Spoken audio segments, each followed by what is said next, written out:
Et salut à tous. Bien que Paris est une splendide ville au milieu de ses innombrables monuments et endroits à visiter, beaucoup de choses peuvent s'y passer, des extraordinaires comme des négatives, et je me suis dit que ça serait très sympa de parler ensemble de 5 choses insolites et incroyables qui se sont passées à Paris. Bienvenue à tous pour un nouvel épisode du Top Show. C'est parti, numéro 1.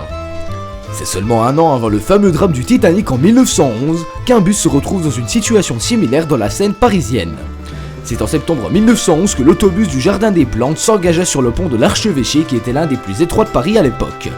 A partir de là, tout arrive très vite et c'est lorsque le chauffeur de notre bus aperçoit un véhicule similaire s'engageant en sens inverse que celui-ci, effrayé par la perspective d'un quelconque accident, préfère s'écarter vers la droite et va par malheur briser les barrières du pont qui lui ouvriront les portes pour une chute libre dans la Seine. Après enquête, ce ne sont pas moins de 13 personnes qui seront tuées dans cet accident, s'accompagnant également d'une dizaine de blessés. Numéro 2. C'est en 1895 à la gare Montparnasse qu'un événement plutôt fou se produit.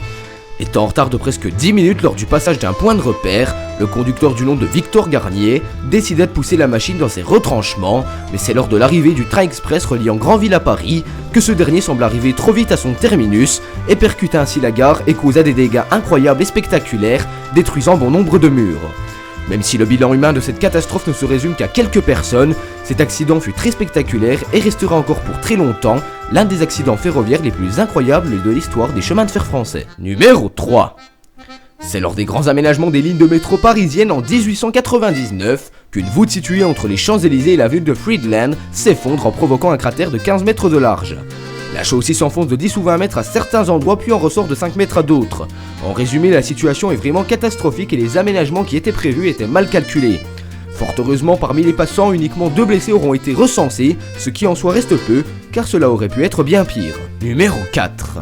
Le monde entier fut touché lors de cet événement, certains ont pleuré, d'autres se sont suicidés ou du moins l'ont tenté, bref, le monde était triste ce jour-là. C'est en 1997 à Paris, dans le tunnel du pont de l'Alma, que la princesse Diana meurt lors d'un trajet en voiture qui à la base fut modifié afin d'éviter la foule de paparazzi présente lors de leur sortie du Ritz quelques minutes auparavant. Il est inutile de s'engager dans le récit de l'histoire qui pourrait constituer une vidéo de 3 heures, mais je tenais à rappeler cet événement de manière brève dans cette vidéo. Numéro 5. C'est peut-être bien le plus bizarre et le moins commun des 5 faits présents aujourd'hui, mais il peut paraître drôle et en vaut vraiment le détour. C'est en 2012 que le périphérique parisien fut bloqué et embouteillé à cause d'un cortège nuptial qui suivait un mariage. Ces derniers ne se contentaient pas de klaxonner tout en roulant, non. Ces derniers avaient bloqué leur voiture au milieu de la voie routière et étaient en train de danser, boire et fêter l'union des deux mariés.